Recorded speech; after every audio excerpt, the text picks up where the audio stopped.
이데올로기 신앙이라고 하는 것은 신앙이 목적이 되는 게 아니라 신앙이 뭐가 되는 거예요?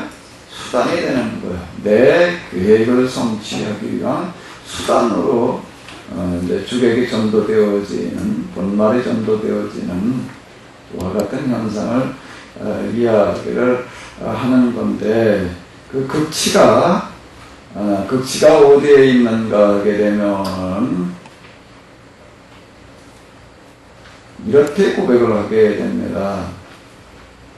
자, 여기 20절로부터 24절이 되겠는데요. 이건 현대 성경이 되겠습니다. 내가 바른 일만 함으로 여호와께서 내게 보상해 주신다. 자, 여기 한번 잘 생각을 해봐봐요. 내가 무슨 일만 함으로? 바른 일만 함으로 여호와께서 내게 보상해 주신다. 아무런 잘못이 없기에 주께서 내게 복내려 주신다. 여호와의 길만을 나는 굳게 지켰다. 내 하나님을 떠나 딴 길로 가지 않았다. 주님의 법 끊임없이 내 앞에 두고 살았다. 주님의 명령 어긴 적 한 번도 없었다. 주님은 잘 아시지. 뭐려? 내게 아무런 흠이 없다는 것을, 그 어떤 잘못도 하지 않았다는 것을, 내가 바른 일만 함으로 여호와께서 보상해 주신다. 내겐 아무런 잘못도 없기에. 자, 이렇게 고백을 하게 됩니다. 근데 이 고백이 다윗의 어느 시점에 한 이야기라고요? 말년, 죽기 전 얘기가 되는 거예요. 뭐 죽기 전이라고 한다라고 하게 되면 그가 지금 무엇을 읽어 놓았는가 하게 되면은 지금 헤브론에서 왕이 되어서 예루살렘을 강제 합병을 하고 자기 사유지로 만들어 놓고 블레셋, 에돔, 모압, 암몬, 아람 주변 나라들 다 지금 칼로다가 정복을 해 놓는 겁니다. 정복하는 과정에도 수많은 사람을 죽였어요. 수많은 사람. 모압, 암몬, 특히 이쪽 점령할 때 이렇게 보게 되면 사람들을 갖다가 한 줄로 갖다가 쫙 눕혀놓고 되겠다고 자를 만들어가지고 둘은 살리고 하나는 죽이고 3분의 1을 죽였다는 그런 이야기가 되는 거예요. 이런 일들, 그리고 각 점령해 나가는 지역마다 그러니까 목재가 됐던 석재가 됐던 또는 금은은 뭐 말할 것도 없고 철과 동 모두를 다 주워다 모았습니다. 그래서 얼마만큼 모아놨다고요? 얼마만큼? 금이 몇 달란트요? 10만 달란트. 은이 몇만 달란트요? 100만 달란트. 그러니까 한 달란트가 얼마인가 우리 양옆부대 하나 무게를 얘기를 하는 거예요. 지금 한 40여 킬로 이렇게 되는데, 그 전방에 저 전방 훈련을 갔더니 거기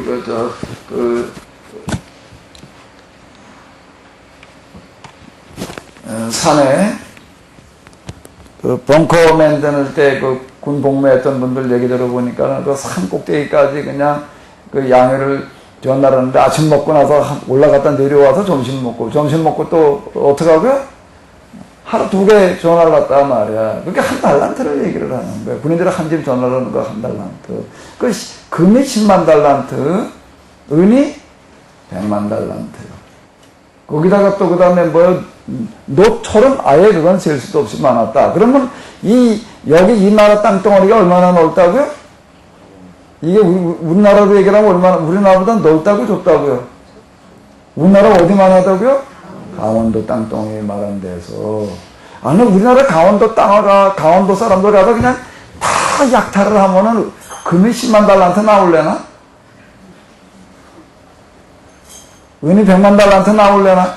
그러면 한번 생각을 해봐봐요. 이걸 도대체 어느 정도나 싹싹 털어냈다는 얘기가 되는 건지. 거기다 목재, 석재라는 건 뭔가 남의 집 져놓은 것까지가 다 헐어왔다는 얘기가 되는 거예요. 목재, 석재라고 한 집도 이렇게 봐가지고서 쓸만한 것들은 다 헐어왔다. 자, 이렇게 얘기가 되는 거예요. 근데 그걸 뭐 하려고 그렇게 적었다고요? 그렇게 모아왔다고요?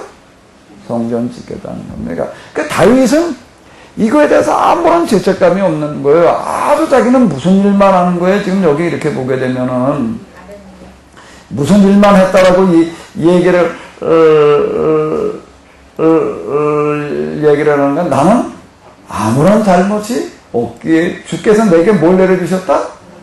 복을 내려주셨다라고 이렇게 얘기를 하고 있습니다.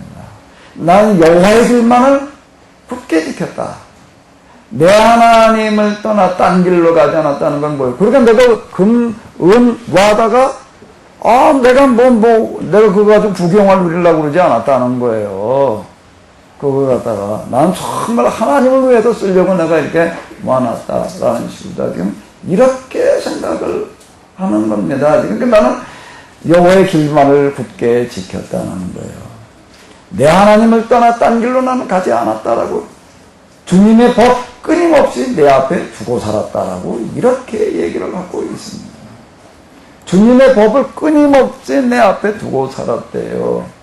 주님의 명령은 어떻게 됐다는 게 어긴 적이 없다. 주님은 잘하신다는 겁니다. 뭐를 내게 아무런 흠이 없다는 그 어떤 잘못도 하지 않았다는 것을 내가 무슨 일만 함으로 바른 일만 함으로 여호와께서 보상해 주신다. 자, 이렇게 이야기를 하고 있습니다. 그 평생을 돌이켜놓고 보면서요.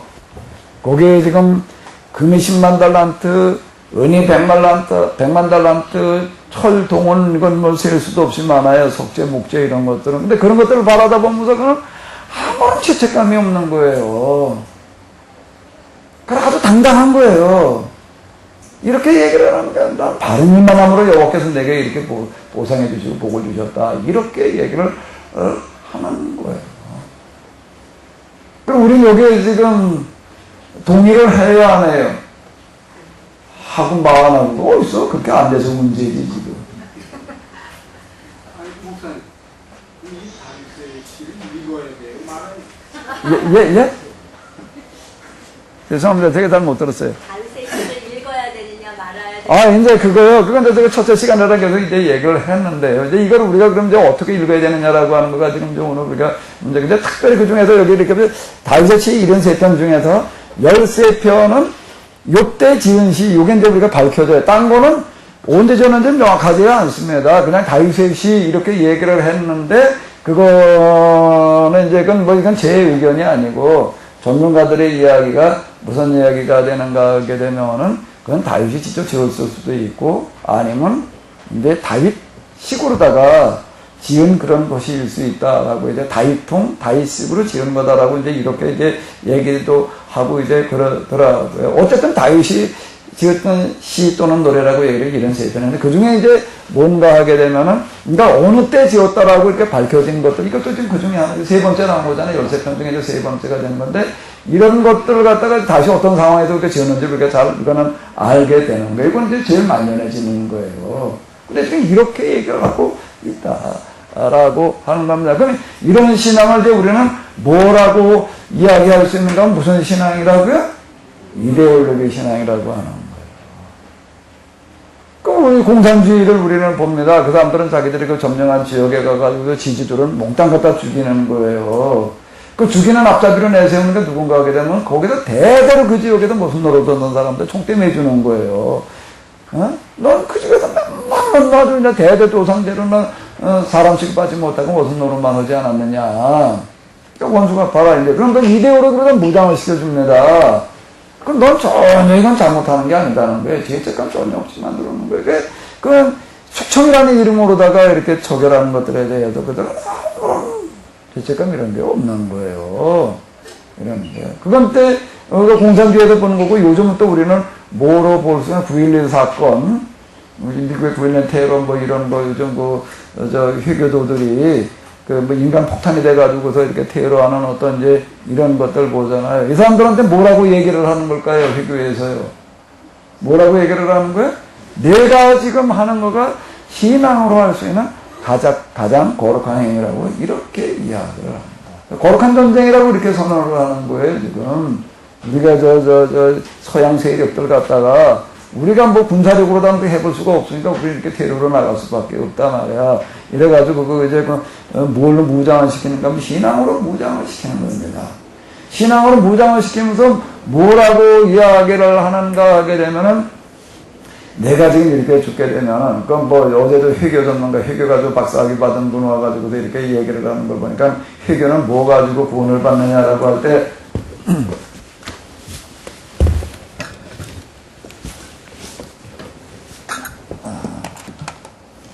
여기는 구원을 이렇게 받는다고 그러는데 여기는 이제 내가 한 대로 여기 올라가는 건데 여기는 선을 행한 만큼 올라가는 거고 여기는 악을 행한 만큼 올라가는 건데 이제 이 회교 국가라든지 어떤 이런 데 저 성지순례 가보게 되면은 뭐가 없나 하면 좀도둑이 여기는 없어요.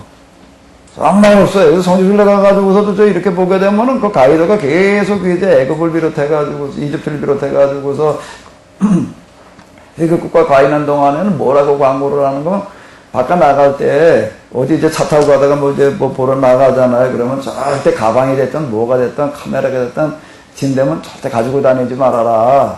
가지고 다니지 말아라. 이렇게 이야기를 합니다. 절대 이건 집어가는 사람 없다. 이렇게 이야기를 해요. 안 가져간다는 겁니다. 그 어떤 분이 이제 오다가 아이 뭐 카메라 두고 왔다고 그러는 바람에 1시간 가까이 왔나? 이걸 또 돌아갔어요. 거길 돌아갔다가 방에다 놓고 왔다. 이래가지고 이제 거기 기껏 가가지고 방에 올라가서 보니까 없는 거예요. 그러니까 이제 이거 누가 집어갔단 말이야. 그러니까 저 숙소, 그건 뭐 호텔이라고 그러지만 호텔 수준은 아니고 그냥 뭐 우리 뭐 허비만 여인숙 뭐 이런 수준인데 뭐라고 얘기를 하는가 하게 되면 절대 안 가져갔다. 우리는 그거 당연히 누가 집어갔겠지. 안 가져갔다고 뭘 가지고 다니지. 우리나라 여기는 절대 그거 집어가는 사람 없다. 이렇게 아주 당당한 그래가지고 가지고 갔다 안 가지고 갔다 뭐 서로다가 이제 짐을 이제 다 끄집어내가지고 다시 찾아서 짐 안에 들어있는 거예요. 어디요? 짐 안에 가지고 있는 거 없다고 그래가지고 찾아보다 없다고 그냥 그렇게 놓고 왔다고 그래가지고 괜히 1시간 그냥 신해산 가다가 그랬는데 새벽에 일어나가지고 그거 가다가 이모가 또 1시간 돌아갔다 와가지고 거기 가가지고 또 한 30분 동안 실력을 하다가 말이야. 우리를 당연히 누가 집어갔고 지금 내가 안 집어갔다는 거예요. 여기는요. 절대 안 집어간대 여기는요. 아주 장담하는 거예요. 왜 그런가 하게 되면 도둑질했다면 손을 자른단 말이야. 그런 엄한 법도 있지만 엄한 법이 그때 거기다 가이드가 이렇게 얘기를 하더라고요. 어떻게 이 사람들에게 안 집어가느냐. 여기 도둑놈이 오느냐. 어디 가면은 그냥 뭐 이런 거 만들어가지고 1달러, 1달러 소리를 아주 길게 따갑게 들어야 되더라고요. 뭐 사라고는 하지만은 절대 훔쳐가지는 않는다는 거예요. 여기는요. 그러니까 이 사람들은 도둑질하다 걸리고 손을 자르기 때문에 그냥 안 주고 갔나? 나 그런 줄 알았어요. 근데 이제 어제 그 회교 전문가 이제 이분이 또 와가지고 하는 얘기는 뭔가 하면 회교인들은 물론 손 자르는 그런 것들도 있기도 하지만은 구원을 뭐라고 말을 하는가 하면 내가 손을 행한 만큼 저울에 올라가고 또 악을 행한 만큼 또 올라가고 나중에 이게 둘을 달아봐가지고서 악이 행한 게 많으면 어디로 간다는 거예요? 지옥으로 간다는 말이에요. 이렇게 말하기 때문에 이걸 할 수가 없다. 이렇게 얘기를 하더라고요. 거기 사회범죄나 이런 것들이 없는 이유가 이 구원관 때문에 그렇다는 거예요. 구원관이 거기는 손을 했느냐. 그러니까 나중에 달아봐가지고 어느 쪽이 더 무거우냐에 따라가지고 천국 가고 지옥 간다. 이렇기 때문에 그건 그 사람들에게 아예 할 수가 없다라고 이제 이렇게 이제 이야기를 하더라고요. 근데 어쨌든 제가 아주 참 좀 난감했던 건 기독교 국가로 가면 아주 도둑놈 투성이에요. 그래, 믿음으로 구원받는다 이래 놓으니까 도대체가 이게 없는 거예요, 이게요, 그냥. 용서 받으면 된다 그래 놓으니까는요. 이게 차이가 어쨌든 이제, 나던데, 9.11 테러 그 전사들 갖다가 이렇게 하는데 여기는 뭘 하는가 하게 되면은 그 이데올로기가 이렇게 심어주니까는 아무런 이 사람들은 죄책감을 못 느끼는 거고, 자, 그거 얘기하려고 그러다 그랬네. 여기 이제 구원을 갖다가 이제 악을 행하고 뭐 이러고 하는데 주로 이제 그 전사로 다 동원되는 사람들이 어떤 사람들인가 하면 맨 악만 해가지고도 그냥 감옥에 가 있고 뭐 이러고 해서 구원받을 가능성이 없는 이런 사람들 불러다가 뭐라고 얘기를 하는가 하면 넌 지금 이 거룩한 전쟁 여기에 전사로 내가 가게 되면 그동안 내가 했던 건 뭐 어떤 큰 죄이 졌든 다 상관없이 그건 다 용서되고 넌 천국으로 그냥 지켜간다. 이렇게 얘기를 한다라고 하는 거야. 그러니까 뭐 천국 가게 되니까 뭐 천에도 200명이 널 기다리고 있고 뭐 어쩌고 또 이제 이런 식으로 얘기를 한다라고 이제 이렇게 얘기를 하더라고요. 그러니까 이 사람들은요 어떻게 되는가 하면 여기에 대해서 자기들이 하는 그런 행동에 대해서 아무런 죄책감이 없는 거예요. 아무런 죄책감이 우리가 구원파 우리 개신교에서 구원파가 문제다라고 얘기를 하는 어떤 이런 것도 구원의 확신이 가지고 난 다음에는 그건 뭔 죄진 거 상관없다는 식으로다가 이렇게 갖다 또 주입을 시켜놔요. 우리 세월호 사건 때도 보게 되면 거기 선장부터 뛰어나온 사람이다 그 구원파 교인들이었다 이렇게 얘기하잖아요. 아무런 죄책감이 없다는 거예요 이 사람들은요.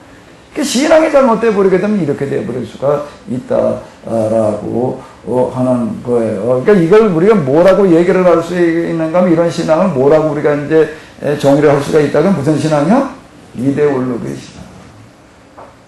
목적의 수단을 정당화시켜 놓는 거예요.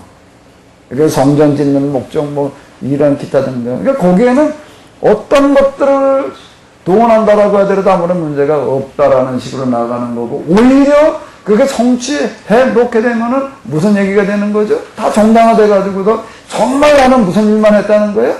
옳은 일만 했다라고 이렇게 진짜 생각을 하는 거예요 이게요. 그러니까 지금 한번 우리가 여기 다시 한번 이렇게 우리 지도를 이제 우리가 놓고 이렇게 보시자고요. 이런 사람을 탈취하는 거 강제로 가서 다 뺏은 거예요. 블레셋 예전 모함에다 사람들 수없이 죽이고 그냥 지금 그 정도로 금과 은과 동 세부체들을 돌멩이들을 모아다 놓으려고 한다라고 하게 되면 정말 아주 뭐 젓가락 숟가락까지 그냥 다 뺏어와야지 가능한 얘기가 되는 거거든요. 근데 아무런 죄의식이 없는 거예요. 아무런 죄의식이 없고 뭐만 했다고 얘기를 한다고요?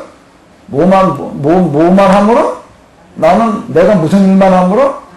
자, 이렇게 되는 겁니다. 아무런 잘못이 없기에 내게 복을 내리셨다는 거예요. 이게 복이라는 거예요. 이런 신앙이 지금 되어져 버리고 있는 겁니다. 이게요. 근데 사실 이 비슷한 건 지금 우리 개신교인들 가운데에도 많아요. 그동안에 교회사로 넘어오게 되면 또 이 비슷한 신앙 가졌을 때가 있었습니다. 그게 언제죠? 제국주의 신앙이 이거예요. 제국주의 신앙. 하나님께서 이렇게 복을 주셨다라고 잘 이루고 나가는 거예요. 아프리카에 가서 노예들 붙들어다 팔아먹으면서요, 복 주셨대요. 어? 그러니까 폭력이 정당화되어지는 거예요. 하나님과 우리가 함께 하셔서 이렇게 됐다라고 자, 이렇게 얘기를 하게 되는 겁니다. 지금 미국 우리 필리핀 까들하고 돈에다 갖다 들여다 써놨어요. 우리 하나님을 믿노라 말이야. 그래서 뭐 어떻다고. 거기 인디언들 가서 다 죽이고 쫓아내고 그리고 뺏어가지고 산 거잖아요.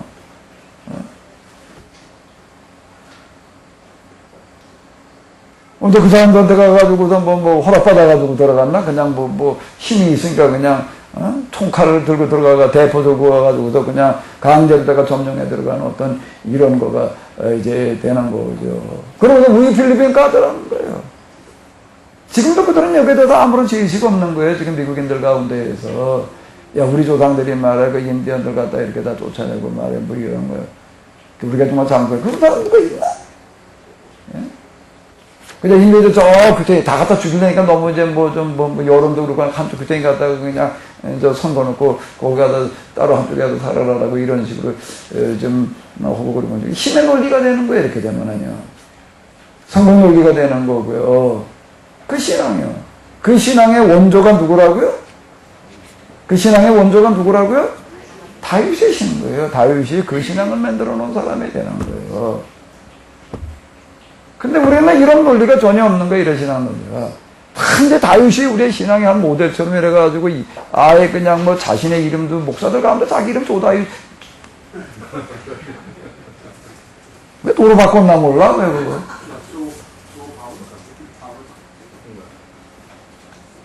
다윗이라고 바꾼 사람 그분만이 아니에요. 다윗이라고 이름 지어놓은 사람들도 있고, 꼴피다만 다윗 그냥 우린 그러고 있는 거죠, 이게 지금. 그러고도 우리는, 내가 다윗처럼 되지려는 게 문제가 되는 거지, 다윗이 어떻게 옳으냐, 그러냐 하는 건 묻지도 않는 거예요, 이거는요. 이렇게 안 된 게 문제죠? 믿음이 없어서 이렇게 안 된 게 문제죠? 내가 문제죠? 이렇게 돼가고 있다라고 하는 거예요. 그건 기독교 역사 2000년 동안 우리는 그리고 신앙생활을 했어요. 주님의 법 끊임없이 내 앞에 두고 살았다. 주님의 명령 어긴 적 한 번도 없다. 뒤에는 이제 바세바의 사건 때문에 또 이제 그 지는 시도 있습니다. 별 회개가 없어요. 그때 가서 또 불렀던 그런 일인데요. 왜 그 회개할 그게 없는가 하면, 우리 이조 때 이렇게 봐봐요. 왕이나 왕세자가 결혼한다 그러면 뭐부터 발표하는 거예요? 뭐요? 그 문명. 여자들 시집 못 가게 하는 거예요. 그럼 그 얘기가 무슨 얘기예요? 이 나라 여자 다 내 거라는 거예요. 단지 지금 뭐라는 거예요? 내 건데는 어떻게 그냥 렌터? 리스해 준 거야. 언제든 내놔, 그럼 내놔야 되는 거지. 다 왕 건데, 뭐 절대권력을 가지고 있을 테니까. 생명도 누구 거예요? 생명도 왕 거예요. 근데 잠시 지금 빌려준 거예요. 그래서 여차하면은 왕한테 고역했단 말이야. 이게 반영보 이렇게 되면 고들이 사약을 내린다고요. 사약을 내리면은 뭐라고 그러고 약 받아 먹나, 약사발 무엇을 그거 받는 거죠? 그 앞에다 이거 엎드려 저라고 받아 먹어요. 왜 저를 해? 왜 저를? 그동안 목숨을 나한테 어떻게 줘서? 렌터해줘서, 리스해줘서, 맡겨줘가지고, 고맙습니다. 이제 돌려드립니다. 자, 이 식이 되는 거예요. 이게 통치 이데올로기라고요, 이게. 그러니까 뭐 잘못하는 게 없는 거예요. 뭐가 잘못이에요? 뭐 재산, 네 거 내놔. 네 거 내놓으면 내 거 내가 도로 가져올게. 그 논리가 되는 거예요. 그러니까 잘못된 게 없다라고 생각되는 거예요, 이게요. 이 논리가 된 게 통치 이데올로기라는 게 이게 무서운 얘기가 되는 겁니다. 일본 사람들 위해서 아무런 죄책감 없잖아요. 힘의 논리가 되는 거예요, 이거는요. 그럼 이게 진리라고 얘기를 할 수가 있나요? 진리는 뭐가 진리라고요? 어떤 사람, 어떤 문학에 대해 조의가 있는 사람은 뭐라고 얘기를 한다고? 진리는 뭐가 진리라고 그런다고요? 어느 뭐로 보아도 좋아요. 누가 봐도 다 좋은 거예요. 그게 진리가 되는 거죠. 이건 진리가 아닌 거예요. 신앙도 아니고, 뭐에 단지 이데올로기인 거고. 그러니까 이렇게 됐을 때 이게 뭐가 되는가 하면 세상에서 가장 큰 범죄가 되는 겁니다. 스스로 정당할 논리를 가져버리니까는요. 그래서 이런 신앙을 가르쳐도 광신신앙 이렇게 얘기를 하는 거예요. 그 요즘 심리학자들 또는 이제 인류학자 이런 사람들이 뭐라고 그런다고요? 이 세상에서 제일 무서운 사람들이 어떤 사람들이라고요? 신앙으로 이렇게 무장한 사람들이 제일 무서운 사람들이라는 거예요. 그래서 그걸 뭐라고 말한다고요? 빛광자가 아니고 무슨 광자요? 그 광견병이라는 게 있습니다. 광견병이요. 광견병이 무서운 거는요, 광견병이 무서운 거는 뭐가 무서운가 하게 되면 그 개가 물린 사람이 또 뭐가 되는 거예요? 조념이 되는 거예요, 이게. 그럼 광견신앙이야, 이거는. 광견신앙. 이게 내가 속도로 퍼져나가야 되는 그런 식이 되어져 버리고 만다라고 하는 겁니다. 아주 당당한 중요한 잘 아시지. 뭘 내게 아무런 흠이 없다는 것을 이루고 나가게 됩니다. 이루고.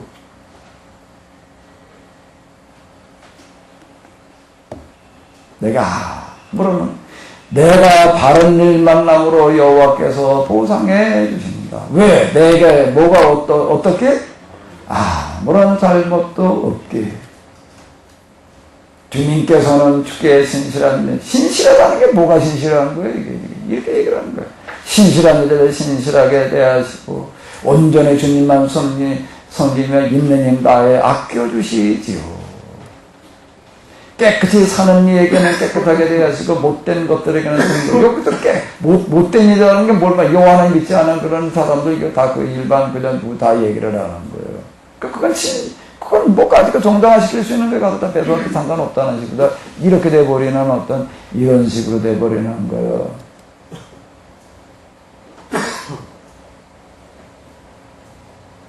가진 것 없이 서름당하는 서민들을 돌보아 주시며 좀 가졌다가 남 우습게 여기며 쟁취 하는 것들을 부끄럽게 하십니다. 뭐 이런 어떤 또 말칠에 여호와 아니시고 또 다른 신이 어디 있으랴. 뭐 이런 우리 주님 말고 믿음직한 바위가 또 어디 있으랴.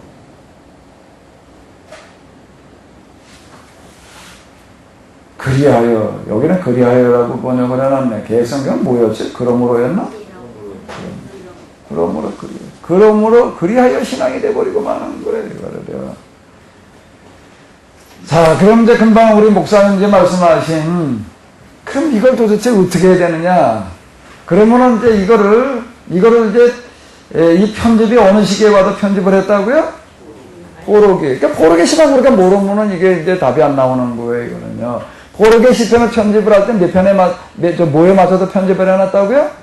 5경에다가도 5권으로다가 5권을 편집을 해도 이런 다윗의 시들을 주로 이제 이 1, 2편은 이제 시편에서 뭘 얘기하려고 하는지를 얘기를 해놓고 이제 3편도 다윗의 시기로 갖다 주로를 지금 이제 여기 주로 이제 놨습니다. 3편도 아니었죠. 3편도 다윗의 시가 아니었지.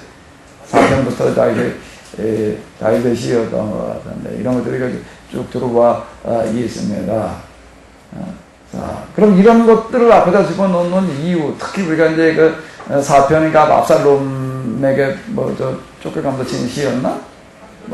뭐 그런 시였던 것 같은데 우리가 그때도 이렇게 봤는데 그 압살롬에게 쫓겨가면서 짓는 그런 시들을 맨 앞에 갖다 놓은 이유가 어디 있다고요? 다윗이 시를 쓴 순서대로 갖다 놓은 게 아니라고 하는 겁니다. 압살롬에 쫓겨가는 것도 말년에 해당되어지는데 지금 이거는 아주 진짜 말년 중에 말년에 해당되어지는 그거 같은 시. 근데 그런 것들을 갖다 이렇게 앞에다 놓은 이유와 목적이 어디 있다는 거죠? 포르기 신학 가운데 포르기 신학에 이제 여러 가지가 있는데 그 중에 하나 그들의 그 성경 역사를 해석해 나가는 그런 신앙이 뭐였다는 거죠? 배교, 징계, 회개, 구원. 그러면 지금 여기 다윗의 시를 통해서 지금 시편을 편집한 사람, 쓴 사람이 아니고 편집하고 있는 사람 여기서 뭘 말하려고 그러는 거예요? 신명기 신학에서 나오는 건데요. 신명기 신학에서 나오는 건데 뭐라는 거예요? 이런 것들은 뭐였다는 거예요? 회개의 대상이었다는 겁니다. 그 회개의 고백을 올려놓은 거예요. 이거는 편집 의도에서나 우리가 볼 수 있는 어떤 이런 게 되는 거예요. 그러니까 전체 흐름 속에서 우리가 볼 수 있는 거예요. 하나님은 이런 하나님이 아니거든요.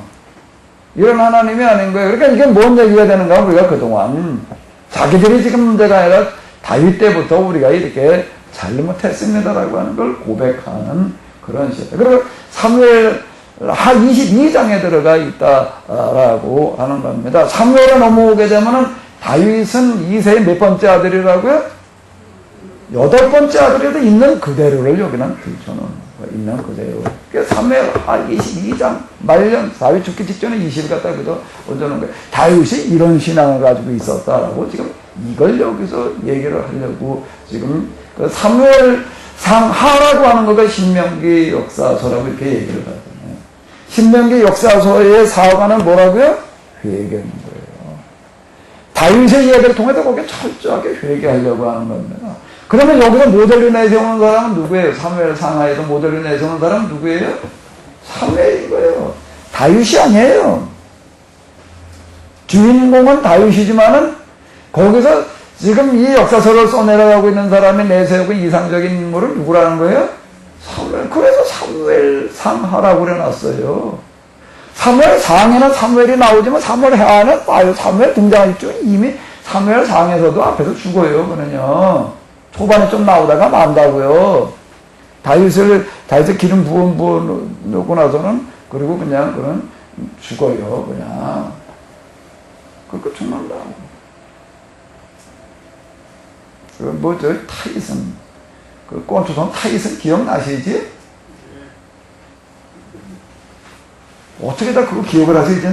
요즘 안 나오는 것 같은데 그거 뭐 얼핏 오늘 아침에 어디 이렇게 보다 보니까 잠깐 눈에 띄어가지고서 뭐 전설적인 뭐라고 나오던가 뭐라고 그래가지고 무슨 소린가 뭐 이러고 했더니 그거 어떻게 환경이 열악한 환경에 태어나가지고서 13살 때까지 뭐 교도소를 50번은 들락들어 걸었대요. 무슨 총기 소지 무슨 마약 절도 뭐 해가지고서 50번을 연락 걸었대. 50번을. 열 몇 살 때까지. 근데 거기 어떤, 그때 권투에 좀 이제 전문가가 이렇게 얘를 보고 나가지고도 얘는 그래도 타고난 소질이 있다 싶어가지고, 뭐, 그 권투에 대부분 누구 얘기를 하든 나 그건 기억이 안 나. 에? 알리 말고, 저 뒤에서 권투 그 선수 키우는 사람 누구 있더라고요. 아기는 선수고, 누구한테 가서 소질, 이 사람들이 은퇴해가지고서 그냥 이름이 넘어가지고서 그냥 조용하게 보내려고 그러다가 얘 데리고 와서 소개를 해주는 걸 가만히 이렇게 보니까 진짜 재능이 있다 싶어가지고 얘를 또 키웠다는 거예요. 그 사람은 아주 그쪽 분야에 그 전설적인 인물을 통하는데 그러니까 그렇게 선수를 이렇게 키워가지고 그냥 어마어마하게 돈을 벌고 뭐해도 그 선수로부터 단 1원도 안 받았대요. 그래가지고 아주 그 전설적인 사람으로 통하더라고요. 그쪽에서는 아주 그 대단한 인물이 되는 거예요. 그 나중에 타이슨이 한번 끝나고 나면 수십억씩 받고 1원도 안 받았다는 거예요. 그러고 나서 나중에 사례비 뭐 기타 등등 교육비고 뭐고 1원도 안 받고 그냥 진짜 봉사를 했다라고 뭐 그래가지고 거기에 뭐 대단 뭐 누구라고 얘기를 하더라고요. 그러면서 하는 얘기가 그러가 그 타이슨이 이제 뭐 이렇게 키워놓고 나서 이 사람들 나이 6년을 왜 가르쳐놨더나 그리고 이제 죽었다 그러더라고요. 그럼 또 하는 얘기가 야 그 사람이 죽지는 않고 몇 년만 더 살았으면 타이슨이 아마 전설적인 인물이 됐을 거다. 이렇게 얘기를 해요. 키워만 놓고서는 죽고 나니까 그 다음에 그냥 무슨 이제 또 옛날로 돌아가가지고서 무슨 핵주먹이 핵이빨이 됐대나 뭐 그런 얘기 하더라고. 너 그림으로 떠졌대네. 맞나? 그리고 그 다음은 무슨 또 마약 무슨 폭력 그러다가 이렇게 그러는데 그 아마 그 사람이 그 양아들로 삼았대나 어쩌 때나 그 사람이 살아있었더라면은 그렇게 되지 않았을 거다. 여기도 지금 마찬가지가 되는 거예요. 다윗에게 기름 붓는 데까지가 사무엘이 한 일이지. 그 이유는 아무것도 이제 더 이상 할 수 없으니까 다윗이 이제 혼자 알아서 크다 보니까는 지금 엉뚱한 데로 가는 거예요. 앞에서 그런 거지. 엉뚱한 데로 가가지고서 뭐가 들어왔는가 하게 되면은 신앙이 뭐로 변질돼 버리고 말았다고요? 통치?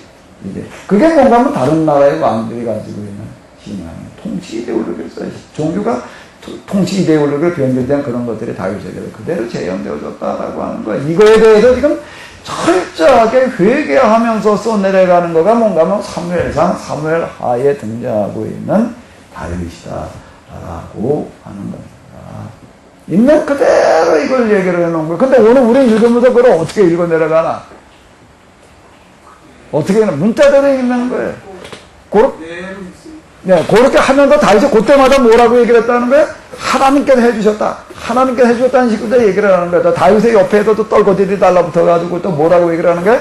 우리 왕 다윗에게 하나님께서 하셔서 함께 하셔서 말이야 하나님마다 다 이기게 하셨다. 이렇게 이제 옆에 정치 창문들이 달라붙어가지고 얘기를 해줬다. 그걸 있는 그대로 회개하려고 한 소리를 회개하려고 하는 놈의 소리를 우리는 그대로 받아들이는 식이지. 이건 떼버리는 이건 뭐라고 그래야 되지? 이거 코미디라고 그래야 되나?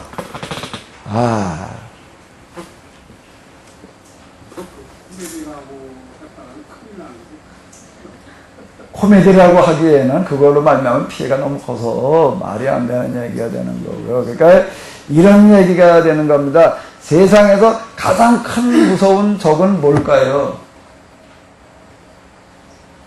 가장 큰 무서운 적은 뭐예요? 요즘 좀 들여다봤으니까 또 들여다본 거 가지고 좀 써먹는다고 얘기를 한다. 논어를 들여다보게 되면 제일 첫 구절이 뭘로 시작을 하는가 하면 뭘로 다 얘기를 해요? 하기 시습지라고 이렇게 얘기를 하고.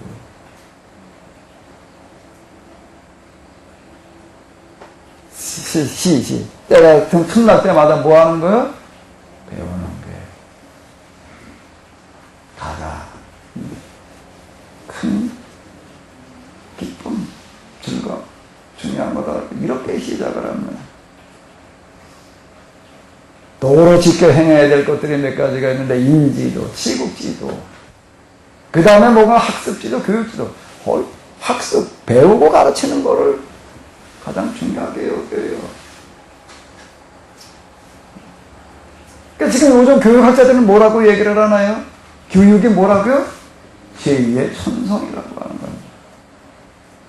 그러니까 제일 무서운 게 뭐예요? 무지예요. 무지. 무지가 무서운 거는요, 모르면서 모른다고 생각하면 괜찮은데, 모르면서 어떻게 한다고 생각하는 게 문제가 되는 거예요? 안다고 생각하는 게, 이게 진짜 문제가 되는 거예요.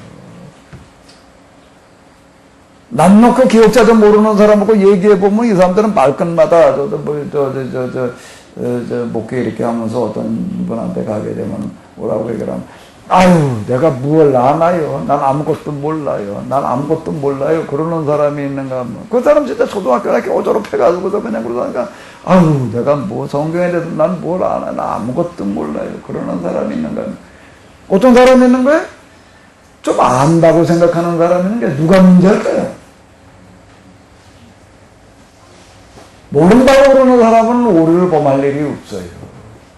모른다고 생각하고, 진짜 모른다고 생각하니까. 근데, 이제 뭐 교회 좀 다녔단 말이야, 뭐 좀 못됐다 그런 사람 보게 되면은요, 거기 어떤 사람, 너 그 동네에 있을 때 이렇게 보게 되면 제발로 걸어오는 사람이 거의 없었는데, 어떤 사람이, 그건 뭐야, 그건 뭐라 그러나, 씨 갖다 이렇게 키워가지고 요만한테 비워먹는 건 뭐야, 그거?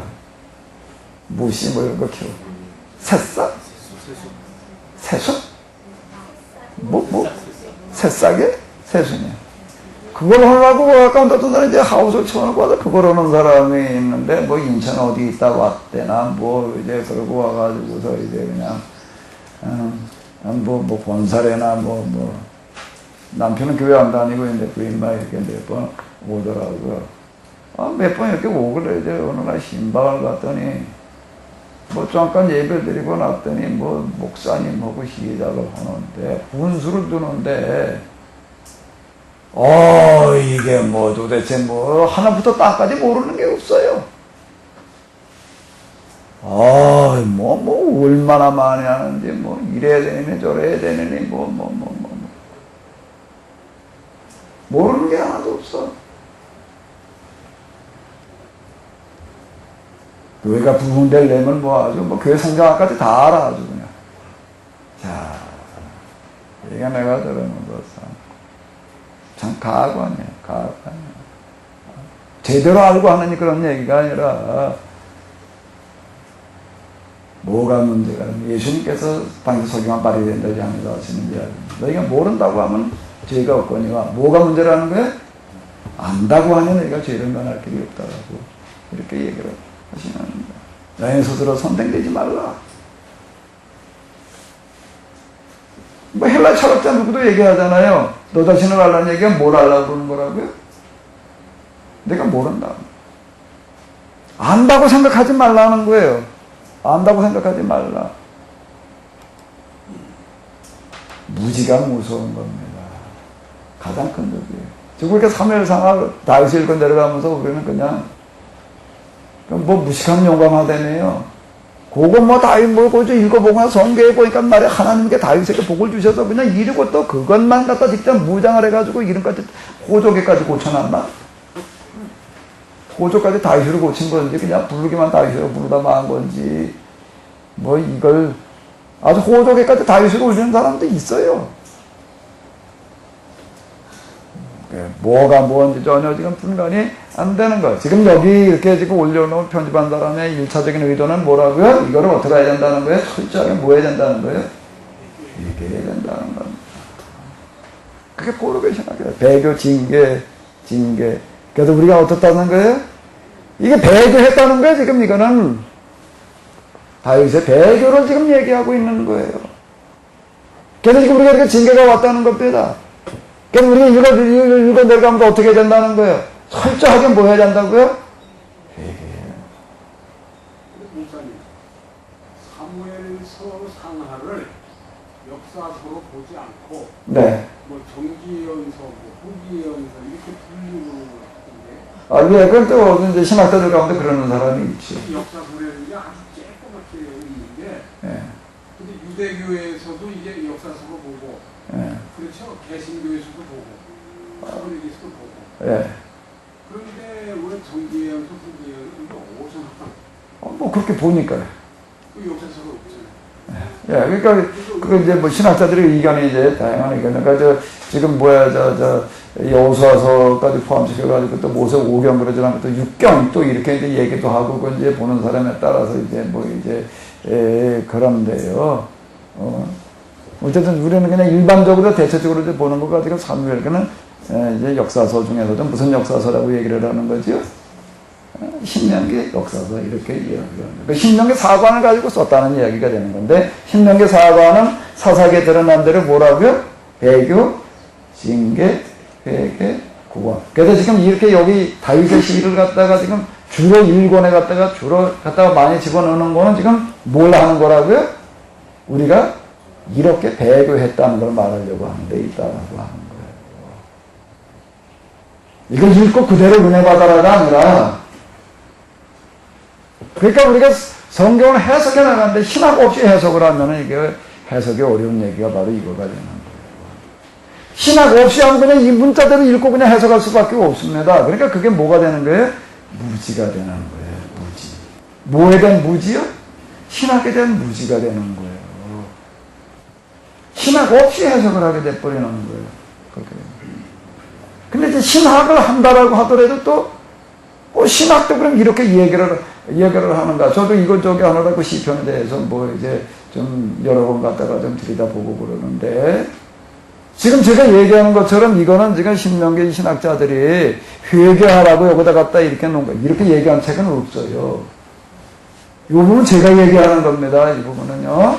어느 신학자가 어느 시편 해석에서 이렇게 얘기를 하더라. 시편은 뭐 5권으로 하다 또 편집을 해놨다 뭐 어쨌다 뭐 그건 저 미슈나에서 얘기한 거대로 오경에 따른 거다 이런 것까지 얘기하는 거는 있는데 그래가지고 이렇게 뭐 이렇게 해놨다. 그래도 그 분류를 이렇게 보니까 뭐 1편에 30몇 편에 들어가 있고 뭐 2편에 몇 권에 들어가 있고 뭐 이렇게 주로 이런 것들 나누는데 그래 왜 이걸 갖다가 도대체 그러면 그렇게 분류만 해놓고 뭘 어떻게 하려고 하냐 여기까지는 지금 없어요. 그 부분은 없습니다. 그래서 지금 이거는 어떻게 그럼 읽을 거냐라고 하는 거에 대해서 그냥 이제 그 문학적으로다가 그냥 거기에 들어가가지고 구절 놓고도 신학적으로 이렇게 해석해 나가는 거예요. 그건 뭐 제가 지금 얘기하는 것 같이 이렇게 얘기하는 것까지는 거기는 안 가요. 제가 찾아 읽은 책 가운데는 그렇게 얘기하는 책은 없더라고요. 이걸 읽으면서 우리가 회개해야 된다. 이게 신명기 신학자들의 의도다. 이건 없어요. 그건 제가 언젠가 한번 앞에서 얘기했지요. 이건 제가 해석해 나가는 제 의견입니다. 그 부분은요. 난 이렇게 해야지 맞는다고 생각을 하는 거예요. 그리고 제가 어떤 그 영성이라고 하는 거 하나님의 입장 뭐 기타 등등 어떤 이런 걸로 다 놓고 볼 때에 그리고 좀 어떻게 하다 보니까 저는 뭐 그 영성이라고 하는 어떤 이런 생각 하나님과 마음의 일치라고 하는 거가 하나님과 마음의 일치가 성경에 나온 인물들과 어떻게 좀 뭐 이심전심이라고 그럴까 무슨 그 비슷한 게 어느 날부터 조금 이렇게 좀 느껴지기 시작하는 어떤 이런 걸 놓고 신명기 신학자들은 틀림없이 이렇게 말했다고요. 이 심정 가지고도 정말 우리가 이건 신앙생활 잘못했다 이렇게 가르치는 거예요. 이걸 뭐 이대로 하라고 가르치겠어요 이게요? 그 말이 안 되는 얘기가 되는 거죠. 이게요. 그 지금 나라 망해가지고 가가지고 있는 뭐 처지에 지금 그 자기들의 제국을 이뤄가지고 이럴 때는 이게 안 보였는데 자기들 망해가지고 이제 식민지도 아니지 이제는 전종포로가 돼가지고 가서 보니까 이제 비로소 보이는 거예요. 비로소 보여요. 덴마크 무슨 박물관에 가게 되면 예수님의 그 그림을 그려놓은 성화가 있는데 그게 하도 유명해가지고 이렇게 그걸 보러 갔더니 그림 수준에 형편없더라는 거야. 그러니까 투덜투덜 이게 뭐 왜 유명하다고 그러는 거냐 그랬더니 또 누가 뭐라고 얘기를 해주면 저 그림을 보려면은 거기 무슨 표시를 해놨더니 저 자리에 앉아가지고서 이렇게 뻣뻣이 서가지고 봐야 될 게 아니라 어떻게 해가지고 봐야 된다? 무릎 꿇고 앉아서 봐야 된다 그러더래. 그리고 무릎을 꿇고 앉아가지고 봤더니 이게 제대로 보이더라는 거예요 이게. 그래서 이야 뭐 그런 그림이 있대요. 그런 그림이 낮은 자리에서 봐야지 보인다. 좀 불경을 인용해도 되려나? 괜찮아요? 예.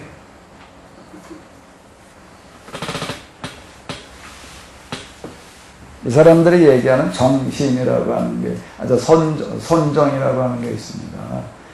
참선의 자세에서 이제 이제 마음의 집중으로 들어간다고 얘기를 합니다. 그러니까 마음의 집중이라고 하는 건 뭔가 하면 나를 지금 얽매고 있는 모든 그 백발 번뇌 뭐 이런 게 해당되어지는 염려, 걱정, 근심, 뭐 기타 등등은 다 버리고 그 사람들은 이제 근본을 무라고 보는 거예요. 그러니까 무로다가 이제 다 마음으로 다 들어가 있게 되면은 다 뭐에 내가 얽매이지 않는 거예요. 이제 내 욕심, 내 사심, 뭐 기타 등등 기타 다 버리고 났을 때 그러고 나가지고 이렇게 딱 보게 되면 그때가 사물이 제대로 보인다는 거예요. 그러니까 거기에서부터 뭐가 시작되어지는가 하면 깨달음, 각이라고 하는 게 시작되어진다 이렇게 이야기를 합니다. 사심을 버려야지 그게 사물이 이제 똑바로 보인다 이렇게 이야기를 합니다. 그럼 사실 뭐 그 사람들 얘기하기 전에 기본의 문제니까 우리가 마음을 비워야죠. 마음을 비우지 않고 보게 되면 맨날 그렇게만 보는데 안경을 쓰고 보니까는요 선거철 보게 되면 국회의원 대통령 출마하는 사람은 다 자기가 틀림없이 된다고 그다 믿고 댕겨요. 표 계산해 보니까 뭐 우리 저 감독선거 할 때도 이렇게 보게 되면은요 어떻게 하는가 하게 되면 민명이 나와가지고 그러니까 아주 명장을 다 만들어 놓습니다. 그리고 거기다가 갖다 아주 이거 동그라미 가위 세모포 다 쳐놔요. 이 사람은 이제 날 찍을 사람 뭐 이래가지고 쭉 계산을 해봐요. 그리고 쭉 표 분석을 했는데 나온 사람마다 자기 표가 다 많다고 이렇게 생각을 합니다. 근데 나중에 뚜껑 열어보면 다 많이 나왔을까? 한 사람만 많이 나오죠. 한 사람만 많이 나오죠. 욕심을 가지고 이렇게 보면 안 보이는 거예요, 이게. 안 보이는 거예요. 비우고 봐야지 된다. 자, 이제 이렇게 가장 낮은 자리에서 이렇게 봐야 된다라고 이렇게 얘기를 합니다. 이 사람들이 이제 나라가 망해가지고 전쟁 포로로 가니까 이제 비로소 이제 보이기 시작을 하는 거예요. 그래도 회개하기 시작을 하는 거예요. 그 전에 이게 안 먹혀 들어가요. 이게 이사야서에서 얘기하는 거, 나를 보내서 주여, 누가 우리를 위해서 갈고, 그래서 이사야가 뭐라고 얘기를 했다고요? 내가 여기 있으면 나를 보내소서. 보내서 가서 뭐 얘기하라고요? 너희 말씀을 선포야. 그런데 어떻다고요? 안 듣는다는 겁니다. 그러니까 듣는 사람은 누가 듣는다는 거 남은 자만 들을 거래, 남은 자만. 남은 자는 뭐 하는 사람이라고요? 바벨론 포로로 끌려갔다고 다 듣는 것도 아니고 그 중에 소수만 다 망하고 난다. 그러니까 들어도 보지 못하게 해라. 들어도 듣지 못하게 해라. 이렇게 이사야서 6장에 나오는 그런 얘기가 되는 건데. 다 망하고 난 다음에 가가지고서도 소수나 그때 가가지고도 비로소 듣는 사람이 생길 거다라고. 그 이사야서에 나오는 거 유명한 남은 자 사상이에요. 남은 자만 구원으로, 남은 자만 돌아오리라는 얘기가 그 얘기가 되는 거예요. 이놈의 편견이라고 하는 거가 고정관념이라는 게 이걸 가로막고 있는 거예요, 우리의 신앙에. 제일 무서운 건 이데올로기 신앙. 바꿔 얘기를 하면 심리학적인 용어로 얘기를 하면 무슨 신앙이라고요? 고정관념인 거예요. 편견에 사로잡히는 거예요. 이놈에게 사로잡혀 놓으니까 아무리 얘기를 해도 이게 안 들리는 거예요. 그러니까 이단이라고 보이는 거예요, 이게. 내가 지금 알고 있는 요것만 모르는 거고, 요건 정통이지, 이거 다른 거 얘기하면 다 이단이라고 다 이렇게 나가요. 그게 연대치고 이단 소리 안 듣는 사람이 없어, 이게. 누구는 또 이단의 또 왕이라고 불렸나? 예수님. 예수님은 바알색을 씌웠다고 자 이루고 나오는 거예요, 이게요.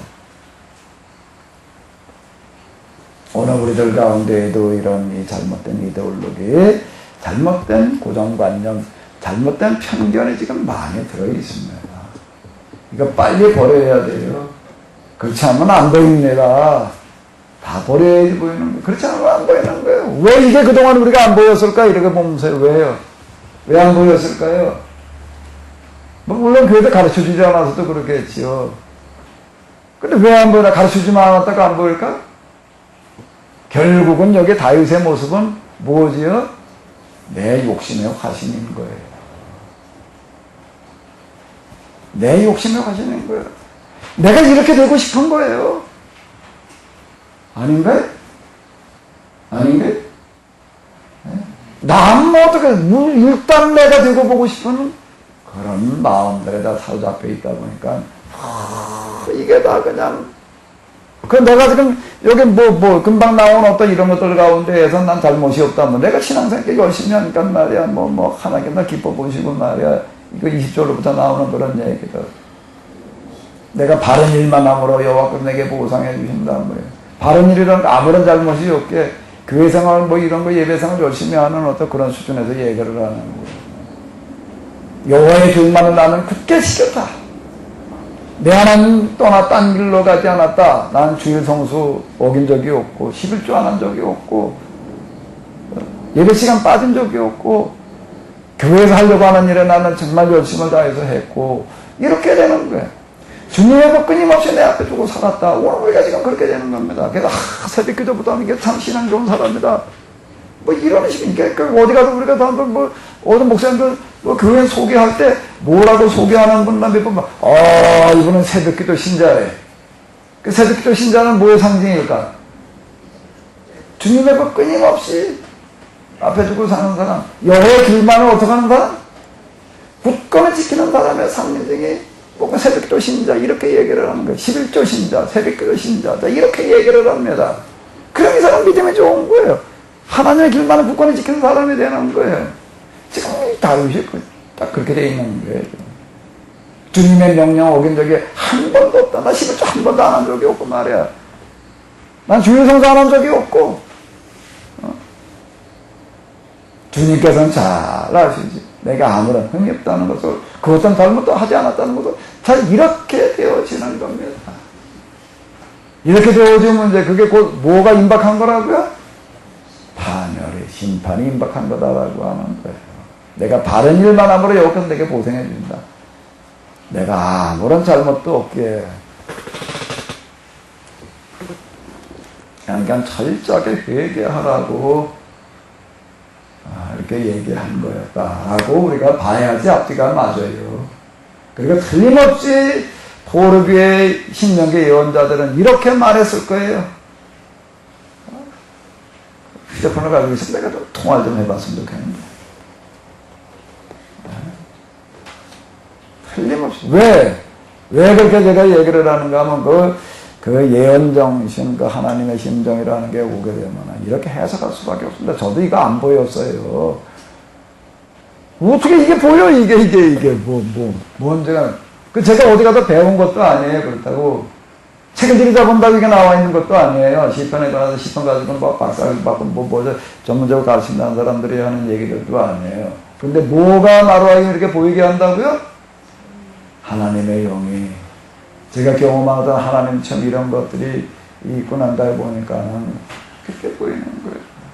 이게 다윗의 몇 번째 아들의 해석이라고요? 5번째 아들이었다라고 이렇게 고백을 하고 있는 겁니다. 그러니까 철저하게 우리가 회개해야 된다. 그럼 이걸로만 끝나야 되나? 역사서에는 그 신명기 역사서만 있는 게 아니에요. 또 무슨 역사서가 있다고요? 역대기라고 하는 역사서가 있습니다.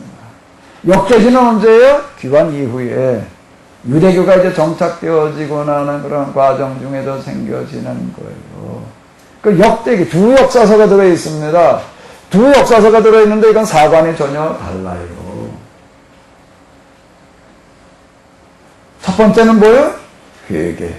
외교, 진교, 회개, 구원이 사관이고, 역대기는요, 유대교 신앙인 거예요. 유대교 신앙이에요. 여기에 넘어가서 이제 우리는 어떻게 된다는 거예요? 철저하게 우리가 진짜 이제 말씀대로 살아야 된다라고 하는 거예요. 여기까지는 다 똑같습니다. 여기까지는 다 똑같습니다. 말씀대로 살아야 된다는 건 똑같아요. 하나님 살아계시다는 거예요. 목사 주관자라는 거예요. 그래서 이제 그 다음에 뭐라고 가르쳐야 되는 거예요, 사람들한테. 이게 말씀대로 살기만 하면은 어떻게 한다는 거예요?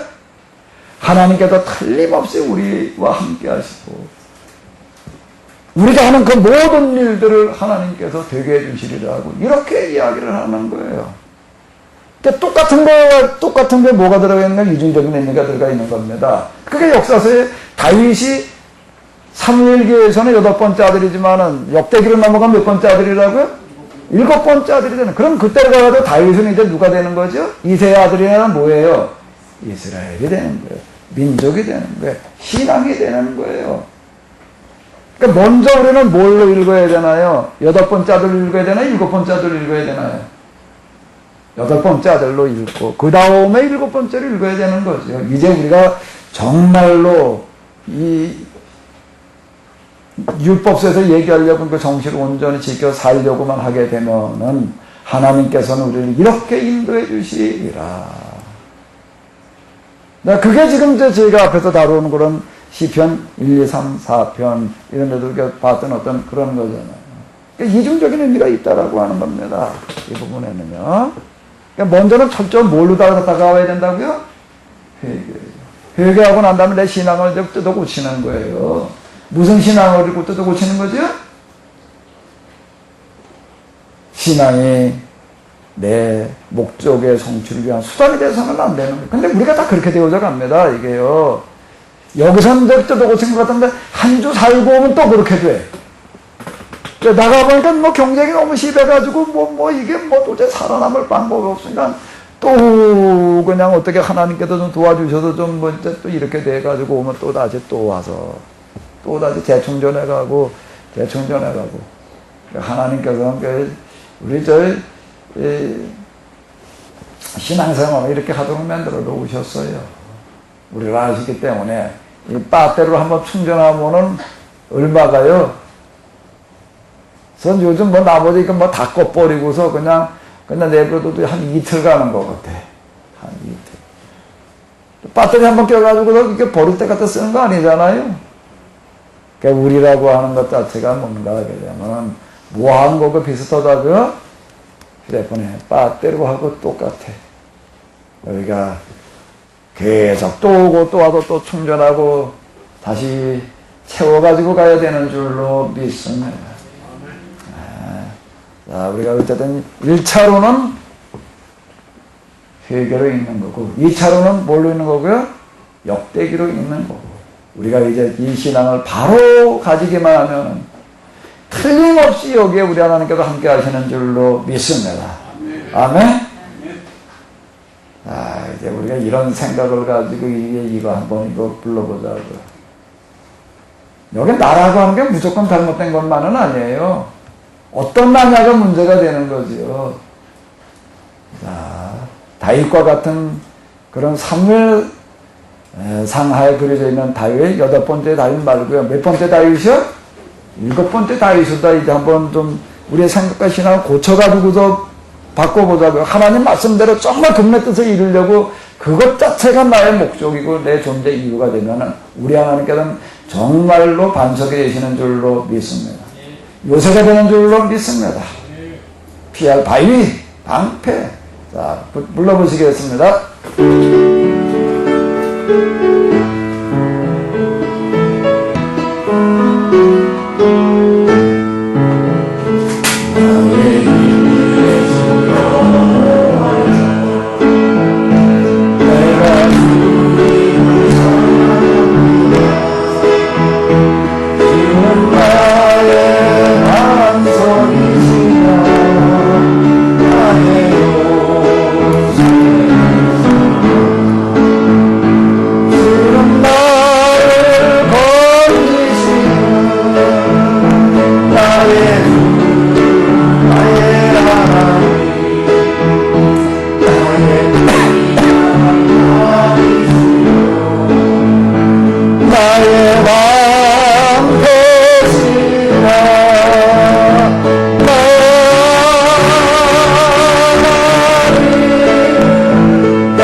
여호와 그분이 진정으로 나의 하나님이 되어야 될 줄로 믿습니다. 근데 그게 사무엘기 방식으로 되는 게 있고 또 무슨 방식으로 되는 게 있다고요? 역대기 방식이요. 이게 어느 방식으로 돼야지 돼요? 사무엘기에서는 뭘로요? 철저한 회개로. 역대기로 넘어가서는요, 올바른 신앙의 고백으로. 이러면 해결이 될 것 같아요. 이러면. 이중적인 의미가 있다는 거예요. 표면적인 의미가 있고 사도바울이 얘기하는 대로 성경에는 표면적인 의미가 있고 무슨 의미가 있고요? 이면적인 의미가 있다는 겁니다. 그러니까 그동안 너무 뭘만 보는 거예요? 표면적으로만 보는 거예요. 그러니까 그것만 고치면 될 줄로 믿습니다. 이제 19장으로 넘어가 보자고요.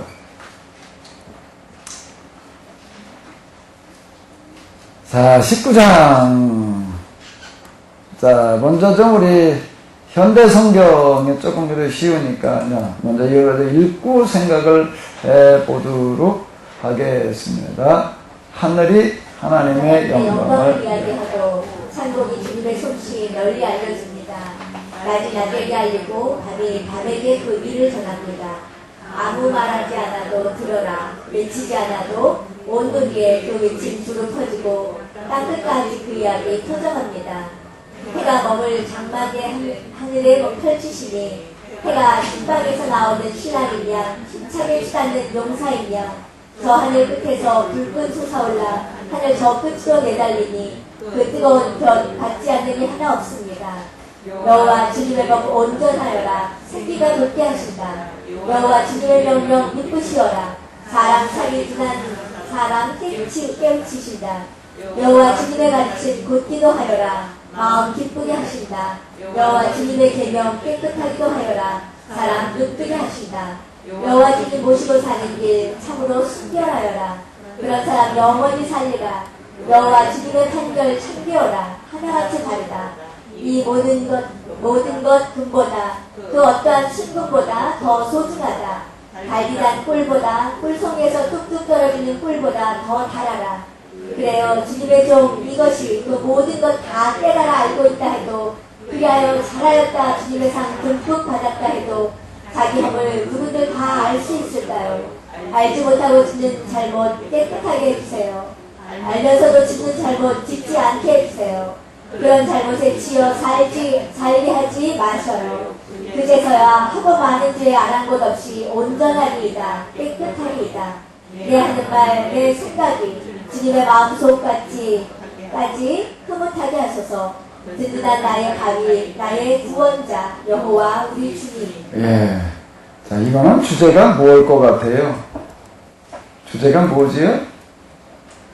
율법.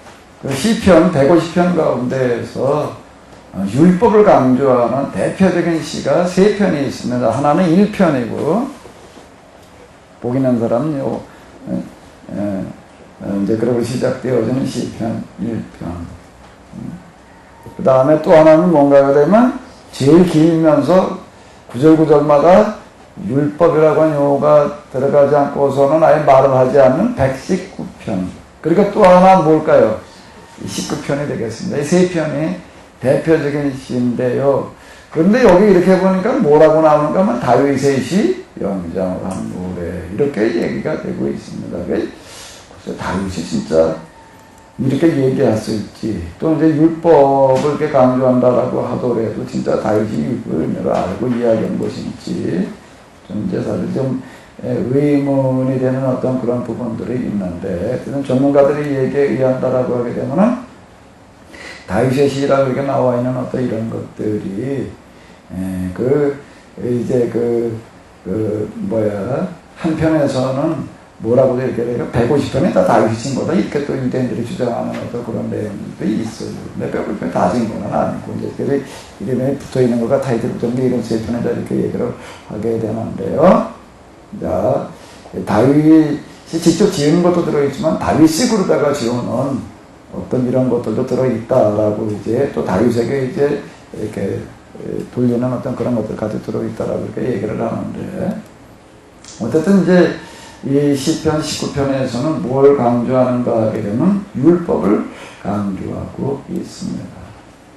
개혁으로다가 이렇게 본다라고 하게 되면 개혁이 우리에겐 조금 더 익숙한데 여호와의 율법은 완전하였소. 영혼을 소생케 하고 여호와의 증거는 확실하게 우둔한 자로 지혜롭게 하며 여호와의 교훈은 정직하여 마음을 기쁘게 하고 여호와의 계명은 순결하여 눈을 밝게 하도다.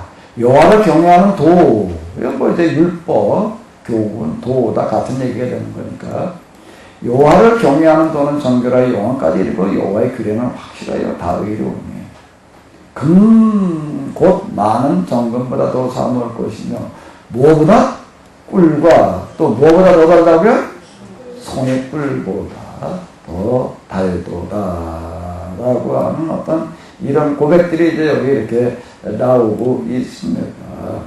이 포로기 때 가가지고도 뭘 발견하는가 하면 율법을 다시 발견했다라고 이렇게 볼 수가 있고요. 이제 신명기 신학에서 이제 귀환으로 넘어가면서 이제 무슨 신학이 또 등장을 하는 거죠? 신명기 신학 다음에 등장하는 신학이 뭐예요? 지혜문학. 지혜문학이 등장하게 되는데 지혜문학에서 다루고 있는 주제가 뭔가 하게 되면 이 고난이라고 하는 것을 어떻게 봐야 되느냐라고 하는 거예요. 신명기 신학에서 고난은 단순합니다. 고난은 뭐지요? 배교의 결과예요. 배교의 결과. 신명기 신학에서는 지금 나라가 망해가지고 끌려왔던 그 초기에는 그렇게 말할 수밖에 없었어요. 그거 가지고 신명기 운동이 일어나는 거예요.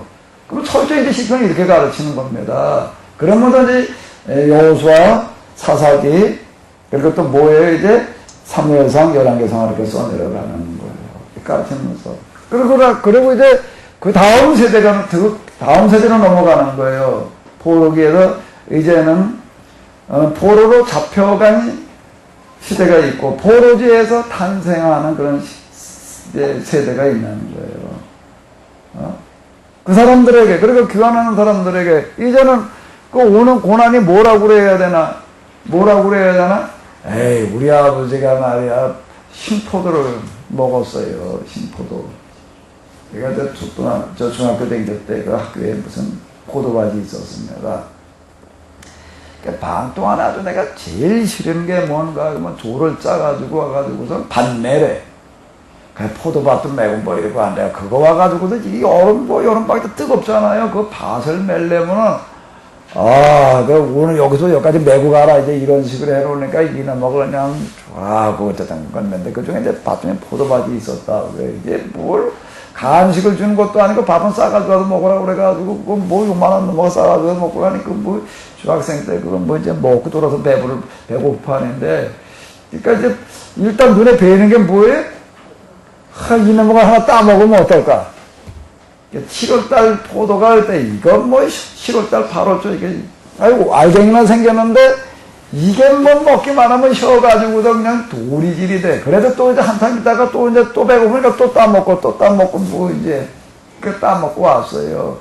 포도 따먹고 신거나 그냥 아주 어떤 분이 괜히 신가 보네. 얼굴 표정 보니까 신맛이 나시는가 봐. 내가 신니까 여러분들 쉬어요? 이렇게 얘기를 합니다. 뭐라고 얘기를 하는가 하게 되면, 야, 아버지가 신포도를 먹었더니 누구도 이빨이 시다? 아들도 내가 이게 포도, 신포도 따먹는 얘기를 얼굴 표정 보니까 다 신맛이 느껴지시는가 봐. 그런데 이제 에스겔을 비롯해가지고 선지자들이 뭐라고 얘기를 하는가 이렇게 이야기를 합니다. 이제 포로 세대가 아닌 포로제 탄생된 세대들을 앉혀놓고서는 여태까지는 아버지가 포도를 먹어서 아들이시다 그랬어요. 그럼 무슨 소리예요? 다윗을 비롯해가지고 조상들이 잘못하는 바람에 지금 우리가 이렇게 포로를 끌려왔다. 나라가 많이 포로를 끌려왔다. 곧 태어나가지고 이제 그 다음 살아간 애들한테 좀 뭐라고 해야 되나? 너 아버지가 포도를 먹어가지고 신포도를 먹어가지고 너도 이빨이 시다. 그래서 너도 맨날 너 아버지 지금 죄 때문에 너도 맨날 고난당해야 된다. 이제 그렇게 얘기할 수가 없는 거예요. 그래서 에스겔은 이렇게 선언합니다. 여태까지는 너 아버지가 신포도를 먹어가지고 네 이빨 주시다 그랬는데 이제 앞으로는 이제 그렇게 말하지 않게 하리라. 이제 바꾸는 거예요. 이게 신학이 바뀌는 걸 얘기를 하는 겁니다. 그 신학이 바뀌는 게 뭔가 하면 그게 지혜문학으로 넘어가는 거예요. 여기에서는 뭘 다루는 거죠? 고난이라고 하는 게 뭐라는 거예요. 특히 의인의 고난, 까닭없이 당하는 고난을 이걸 어떻게 해야 되느냐라고 하는 걸 다루는 게 이게 참 만만하지가 않아요. 그래서 이게 지혜가 필요하다. 이게 지혜 문학 이렇게 얘기를 하는 게 구약에 들어있는 잠언, 전도서, 그리고 또 하나 뭐예요? 욥기가 그에 해당되어지는 거고, 외경에도 이제 또 여러 가지가 들어있습니다. 그러니까 집에서 솔로몬의 지혜도 우리가 지난 학기에 이렇게 봤는데, 여기서 이걸 지금 우리가 어떻게 해야 될 거냐라고 하는 걸 다루는 건데, 그 지혜 문학을 쭉 다루고 그러면서 이 사람들이 어떤 결론은 뭔가 하면 그 지혜라는 게 어디 있다는 거예요.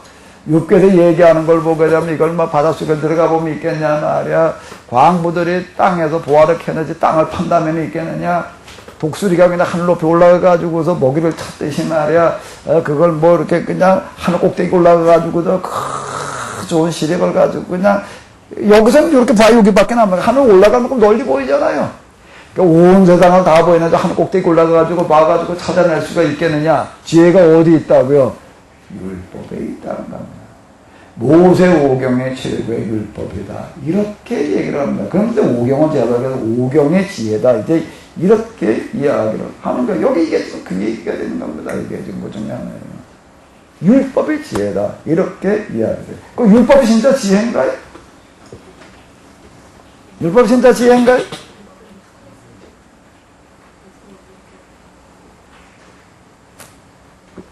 오늘 우리도 그럼 율법이 지혜다. 이 세상에서 찾아볼 수 있는 최고의 지혜다. 이 지혜문학으로 넘어오면서 이제 신명기 신학자들이 아닙니다. 이제는 지혜자들이에요. 이제는 지혜자들이 가르치는 시대가 오는 거예요. 이제 지혜자로 넘어오면서는 뭐라고 얘기를 하는가 하면 모세 율법의 세상에서 찾아볼 수 있는 최고의 지혜의 책이다. 이렇게 가르친 거예요.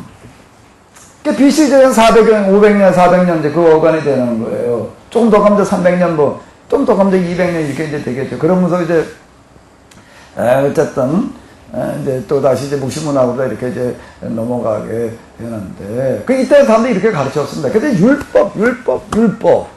그래서 그 이후에 아이들한테 이제 어떻게 가르쳤다고 율법을 얼마나 강조했는데, 성년식을 할 때 조건이 뭐라고요?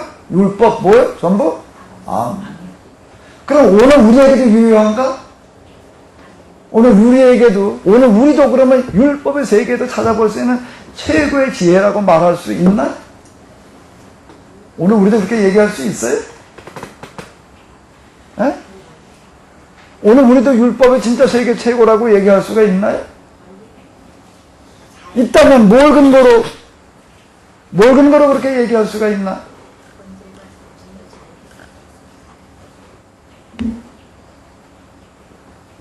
저는 개인적으로다가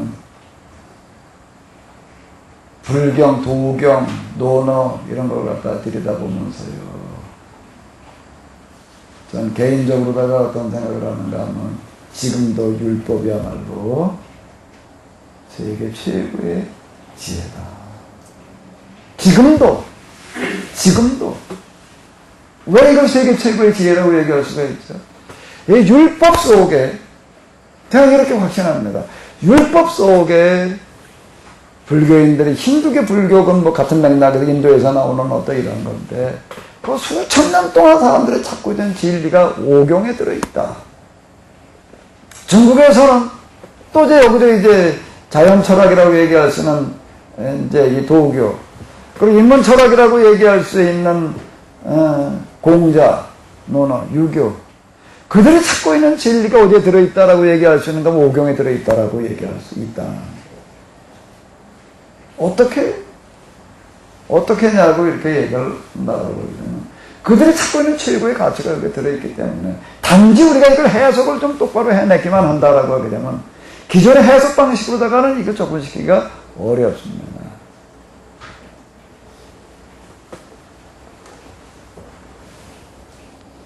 시다르타 이제 석가모니의 본래 이름 시다르타 이렇게 이제 얘기를 하는데 그는 이제 인도의 조그마한 게도 왕국의 왕자로 태어나가지고 장가까지 들어가지고 애까지 낳았는데 그 왕궁에서 그냥 그러고 왕세자로 살아가는데 보니까 이렇게 살아서는 안 되겠는 거예요. 왜요? 세상에 생로병사를 고민하고 고통당하는 사람들이 있는데 나만 그때 운 좋게 그냥 어떻게 왕세자로 태어나가지고서 이렇게 그냥 이런 사람은 지금도 살고 조금 더 아무 문제 더 큰 나라를 만들어가지고 더 부경을 누리고 부모가 기대하는 게 다 그런 건데 그래서 난 그거 가지고는 안 되겠다 싶어가지고도 그걸 버렸다는 거예요. 버리고 이제 구도의 길로 가는 거예요. 구도의 길로 가는 거는 뭔가 하게 되면 이 세상에 생로병사에 시달리는 사람들의 문제를 좀 어떻게 해결할 건가. 그래가지고 그냥 극단적인 고행의 길로 가다가 뭐 이제 보리수나무 밑에서 이제 뭘 깨달았다 뭐 이제 이렇게 얘기하죠. 깨달고 난 다음에 그 다음에 이제 중생의 길을 중생들 구제하는 길로 들어섰다 이렇게 이야기를 합니다. 그럼 오경에서는 이런 게 대해서 뭐라고 말을 할까요? BC 600년경인데 이게 시타르타 이야기는 오경은요. 오경은 그 이와 관련해서 무슨 얘기를 하는 거지? 누가 있는 거예요? 오경에는요? 믿음의 조상 아브라함이 있는 겁니다. 우리는 아브라함은 뭐라고 말을 해야 되나? 그는 갈대아 우루. 갈대아 우루 메소포타미아에서 제일 좋은 곳을 얘기를 하는 거예요.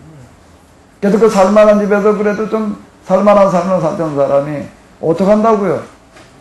어떻게 한다는 거예요? 근데 스토리를 우리가 어떻게 해석하느냐가 중요한 건데 그건 어렸을 때부터 우상장사의 아들로 태어나서 그 사업 잘 나가는 사업이에요. 근데 그걸 보면서 이게 아닌데 신앙이라고 하는 게 다 자본되는 자석에 또 복비는 그런 게 신앙이 아니라는 거고 하나님이라고 한다면 그냥 덮어놓고 갖다 비는 데다 복이나 주는 그런 하나님이어서는 안 된다는 거예요. 하나님은 어떻게 하는 된다는 거예요? 세상 모든 사람이 다 골고루 살기를 바라는 그런 하나님에 대한 거. 신앙생활은 그걸 말하는 거지. 자, 이런 고민 가운데 있던 사람 몇 년을 고민을 했다고요? 75. 그의 존재 이유, 그의 삶의 목적, 그의 아주 존재론적인 고민, 뭐 조금 어려운 말을 쓰면 고민이 뭐라고요? 내가 아닌 거예요. 내 문제가 아닌 거예요. 내가 너에게 아들을 낳게 해주려라는 그런 얘기가 뭘 말하는 거예요? 내가 너에게 아들을 낳게 해주려라고 얘기하시는 얘기가 있습니다. 뭔 얘기가 되는 거예요? 그 얘기 속에 담겨져 있는 거는 뭘 말하는 거예요? 아브라함은 어땠다는 거예요? 지금 그 4,000년 전 이야기인데 자기 후자 자식을 두느냐 못 놓느냐는 문제보다도 더 중요하게 여긴 게 뭐라고요? 세상에 참 불교 용어로 얘기하는 이 중생들의 문제 좀 어떻게 해결할까 말이야. 이걸 찾는 사람이었다. 그러니까 여호와께서 아브라함에게 가라사대 내 본토 친척 아비 집을 떠나라는 그런 얘기들을 우리가 어떻게 해석해 나갈 수 있는가? 언제? 이건 기원전 2000년 전 얘기예요. 그때 우리는 얘기는 누가 있었다는 거예요? 아브라함이 있었다는 거예요. 스타트 이전에. 아브라함의 이야기를 어떻게 말을 해야 되는 거예요?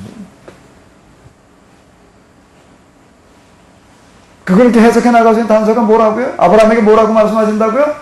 너와 네 후손을 통해서 모든 사람이 복받게. 넌 복의 근원이다. 복이 되어라. 우리 하나님은 어떤 하나님이라고요? 이런 사람 찾으시는 하나님. 그 기독교 신앙이라고 하는 게 출발이 뭐라는 게 이게 신앙인 거예요. 이게요.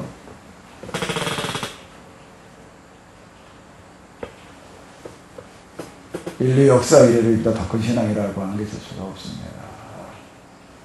뭐 불교, 도교, 힌두교 뭐 다 들고 들어와 봐요.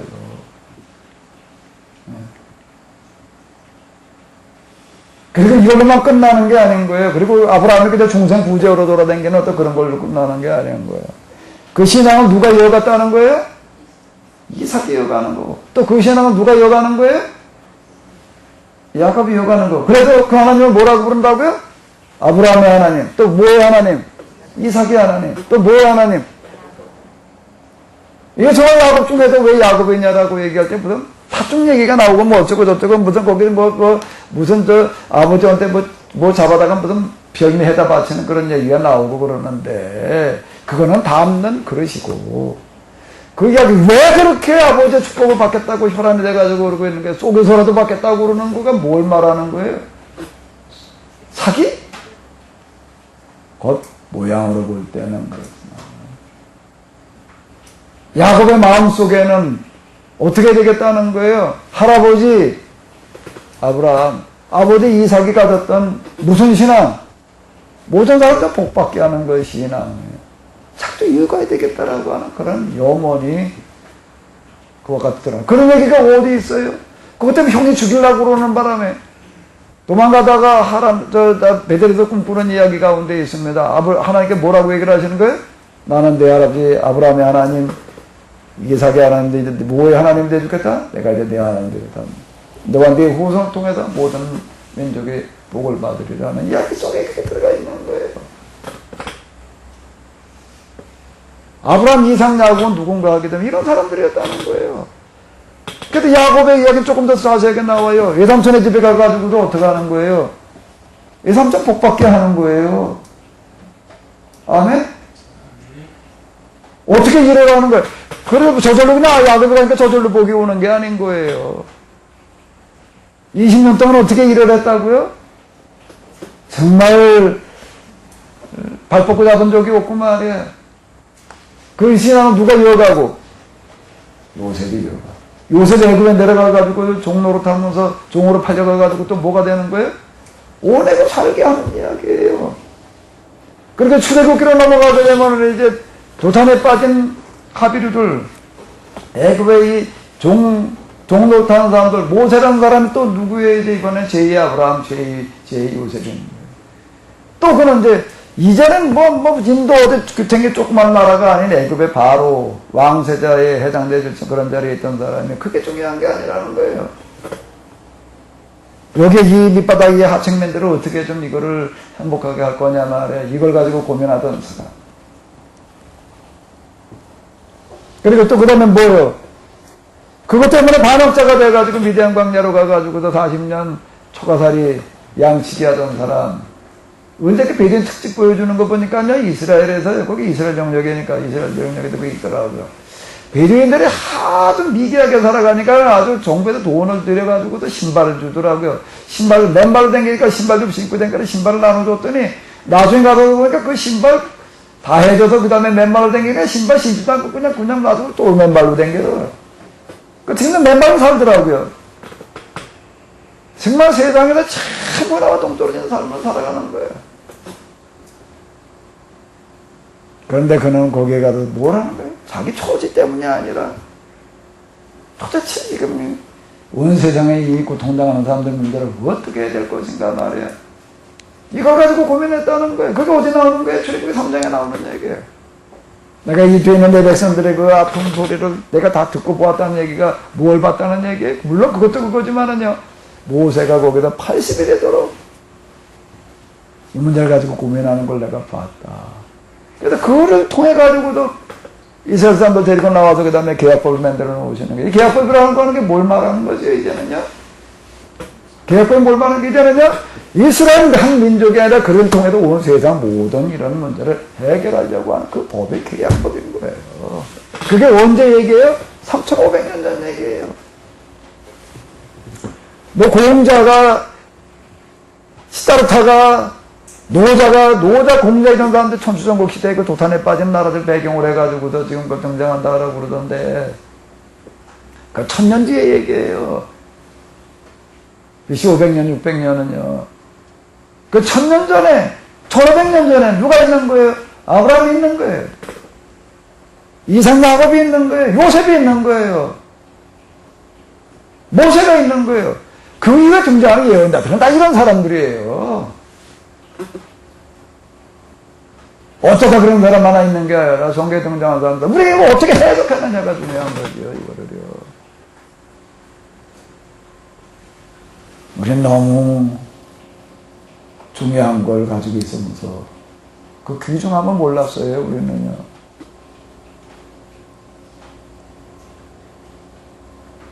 율법은 지금도 유효합니다. 뭘로요? 세계 최고의 지혜책이에요. 이보다 더한 책은 없는 거예요. 소크라테스, 뭐 아리스토텔레스, 플라톤 이런 사람들 이전 벌써 1500년 전 얘기가 되는 겁니다. 그때 누가 있었다는 거예요? 아브라함이 있었다는 거예요.